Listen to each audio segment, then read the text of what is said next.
So Tuesday night, we saw a number of elections to include California 25th Congressional District special election with Christy Smith versus Mike Garcia. And you can see here, Christy Smith getting pretty obliterated. I mean, this is a very devastating 12-point loss. Now, very, very important caveat to be made here, which is that this is a long-time Republican-held district. This district has been held by Republicans since like the 90s. Since like 1993, this is an exclusively Republican district, going all the way up to 2018 when Katie Hill managed to surprise everybody and flip it blue. But then, now it's flipping back red. So you might argue that's not particularly surprising, especially when you consider the fact that, hey, look, they gave Democrats a shot, and the first Democrat that they got in immediately got caught up into scandal. Now, I've talked about it. I don't think that the particular scandal was fair. I think that what was going on, what happened to Katie Hill was for the most part unfair. There were a few parts which were fair, but most of the scandal was unfair against her. And so it was pretty ridiculous, you might argue. But regardless, the way that a lot of the voters might look at it is, hey, look, we've been Republican for a long, long time. We gave you Democrats a shot, and then you immediately screwed it up and got caught up into a scandal. So you might look at that and say, it's not particularly surprising that it's flipping back red.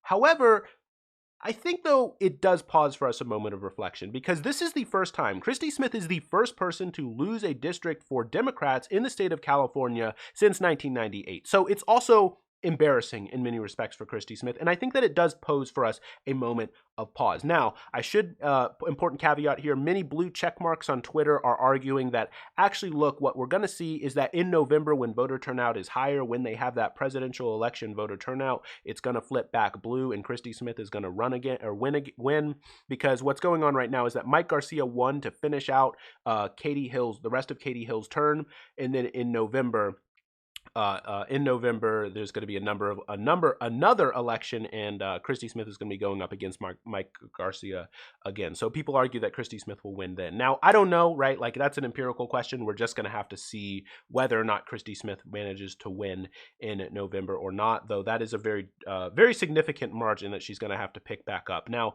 the important thing, though, to think about here is that, again, I do think that there's a lesson which we have to draw, right? Like, so the people who are trying to draw a lesson from it draw one of two conclusions, right? So some people argue that, look, this is just an instance of progressives can't win in purple districts. Just look, for instance, at Cenk Uygur, right? This is California 25, the same district with Cenk ran in. And Cenk got obliterated, right? Cenk did. He got obliterated. It was like he got like 5% of the vote, like just only a few thousand votes. So they argue that progressives can't win in purple districts. Christy Smith was a centrist, was more of a moderate, and so Christy Smith was our best bet. If Christy Smith couldn't win, no one else really could have won, unless they were like a Barack Obama level charisma, level, political talent. Maybe that person could have won, but other than that, this district is definitely too far gone. It's a red district, and that's the lesson of Christy Smith. Other people argue that actually the lesson which we should learn from this is that Christy Smith was too centrist. She didn't excite the base. She didn't have exciting policies. I mean, you look at the voter turnout, you look at what was going on, and voter turnout was low, not just because it was in November, not just because it wasn't in November, not just because it wasn't a presidential turnout, but because voters weren't excited. Young voter turnout, way down. Latino, Hispanic voter turnout, way down. And so they argue that it's because Christy Smith was too centrist, didn't excite the base with any policies. And in fact, if you go to Christy Smith's website,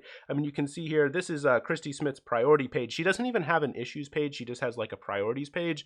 And if you scroll through it, there's not really any policies. It's just like, oh, I support improving education. I'm going to lower taxes, which is a Republican talking point, especially, the SALT deduction stuff. That's just about like lowering taxes for upper income individuals, and ending corruption in Washington, keeping communities and families safe, making healthcare more affordable and more available. So you could argue that Christy Smith doesn't really have any policies. She didn't really have an agenda. She was just running on her charisma, which, quite frankly, she's not like a particularly charismatic person. So you could argue that she was too centrist for the district, and that what the district needed was a more exciting person who could turn out the base and bring up voter turnout. Now, I've actually been looking through the numbers and trying to dig through this, like really genuinely, I've been trying to figure out how progressives can win really since Bernie Sanders ended his campaign. I've been trying to dig through the numbers. I've even had like Stata open, which is like a statistics app and allows you to like run different kinds of regressions and stuff. And I've been trying to figure this out. And one of the things that I've seen is that actually there are a certain type of progressive which can win in these upper income districts. So for reference, California 25 is a higher-ish income district. It's about 80,000 a year is the median income, which is, it's an upper income district. I mean, it's not like, incredibly wealthy, but $80,000 for median income is a relatively high income district. Now, the thing though that's pretty important here is that I said that a certain type of progressive can win. So let me give you just an example here. So Katie Porter, for instance, won in California's 45th congressional district. Now, I don't know if you're going to be able to see this here, but the median income here is $102,000 in California's 45th district. That might be too small for you to see it, but right there, $102,000. So that's very, very significant, and that was a Republican-held district. It was a Republican-held district for a very, very long time. In fact, ever since the district was made, it was a Republican district, and then Katie Porter managed to flip it. And many people consider Katie Porter to be more of a progressive. In fact, some people think that Katie Porter is on Joe Biden's short list for VP picks because she's considered to be a progressive, at least by the Joe Biden camp. Now, you watching this video, you might disagree about her being a progressive, but on the Joe Biden camp, they do consider her to be a progressive. Now, there is a very, very important difference from the kind of Elizabeth Warren, Katie Porter wing of the progressive movement from the, AOC, Ilhan Omar, Rashida Tlaib wing of the party, which is that AOC, Rashida Tlaib, Ilhan Omar, they are leftist, right? Whereas Katie Porter, Elizabeth Warren are liberals who are, more more to the left liberals, right? And so that they are considered to be progressives, even though in many respects they do significantly disagree with, the AOCs and Ilhan Omars, right? So they're not leftist, but they're liberals, but they are able to win in these more upper income districts. Now, you might hear that and think to yourself, well, I don't know that we really want more Katie Porters in Congress because these are the kind of people who don't challenge the establishment. They're not in any way interested in going up against Nancy Pelosi. And I hear that. But I've started to think, as I've been sort of reflecting on it, I think that if we want to be successful, I actually do think that we're going to need them, but we have to be careful about it. We have to co-opt them, right? Because one of the big fears, if you go just about anywhere in the lefty sort of sphere, everybody's kind of worried about being co-opted, right? So if you work with the wrong people, you can end up being co-opted. And that's true. Sometimes that, if you get too involved in government, you can end up being corrupted and you can end up being caught up in kind of neoliberal reasoning, and you kind of lose sight of the values that you initially hold.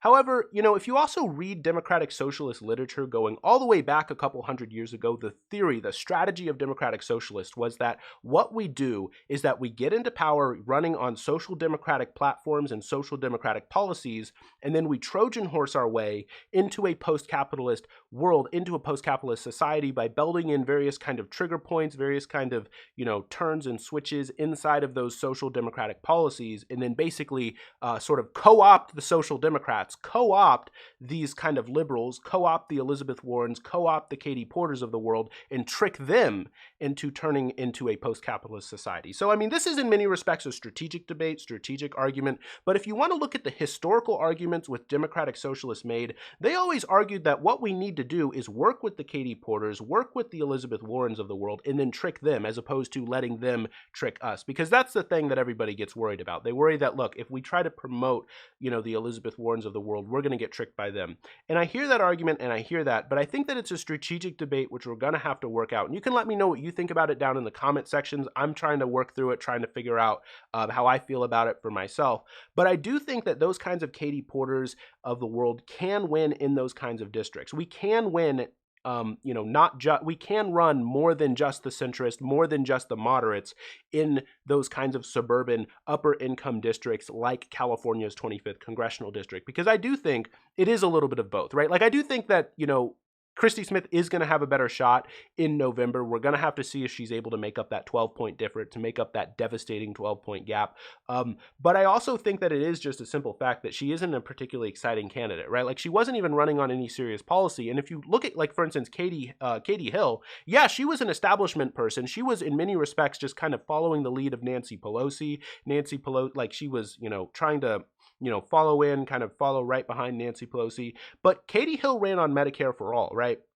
So it's not like Katie Hill was against Medicare for all. So it's an interesting situation. Now, you could argue that people like Katie Hill, people like Katie Porter might not actually be able to implement Medicare for all because they're not willing to fight the people that they would need to fight if they actually wanted to implement a policy like Medicare for all. And I hear that argument, and I'm kind of trying to work through that part that part of it myself and try to figure out how this whole thing works. However, you could also argue that Katie Porter is definitely better than someone like Christy Smith. Like if it has to be between Christy Smith or Katie Porter, now it doesn't mean that you have to vote for that person, but if one of those two people was going to be in office, was going to take up a seat in Congress, you could argue that Katie Porter is definitely better. So it's one of those issues where you just kind of gotta figure it out. But it does seem like those kinds of progressives, the establishment progressives, can win in those kinds of upper income suburban districts. So we're gonna have to see how that sort of plays out. Now the other interesting and exciting win, which happened on Tuesday, was of course Kara Eastman. Now she is a Justice Democrat, and she managed to win the Nebraska primary, and pretty significantly too, pretty significant here. Now she also ran last time around and did lose, I believe, did lose to the Republican, but you can see here a significant 30-point win. So good win for the Justice Democrats there in Nebraska's 2nd district. Hopefully she can manage to take it away and flip the seat. Now, this is also a good instance where establishment Democrats actually are interested in flipping seats away from Republicans. And so you'll see what we're going to see, even though she's a Justice Democrat, even though she's a progressive, Democrats will actually line up and spend more money to help Kara Eastman flip the seat away from Republicans. So it is a good instance. So we're gonna have to see if she's able to flip it away from the Republican. But it's definitely going to be a fight. It's definitely going to be a tough fight, but it's a winnable seat. It's definitely a winnable seat for Democrats, especially if it ends up being that Joe Biden is really ahead in the polls versus Donald Trump, which is going to be a question for Donald Trump, right? Like a lot of these races end up being kind of down ballot races when we're talking about November, right? Like if Donald Trump really screws up this coronavirus stuff and the wave comes out to vote against Donald Trump, they'll probably vote blue down all the way down through, and Kara Eastman will probably win. If, on the other hand, Donald Trump manages to do a particularly good job handling this coronavirus response, then very likely Kara Eastman will be able to will probably end up losing. So hopefully Donald Trump bungles his coronavirus response, which he has been doing so far. I'm going to be talking in another video about how seniors are really turning against Donald Trump right now, which is not a good sign for Donald Trump at all. So he's really been trying to target seniors in recent messaging in recent videos. So we're going to have to see how that plays out. That's going to be one of the close things to follow. And obviously, when we're talking about down ballot races, we're not just talking about Nebraska. We're also talking about California 25, and that's definitely going to affect Christy Smith. So we're going to have to see how this plays out. We're going to have to see what happens. But for now, you can let me know what you think about it down in the comments section. But if you did like this video, I'd appreciate it if you hit the like button and consider subscribing. Thanks.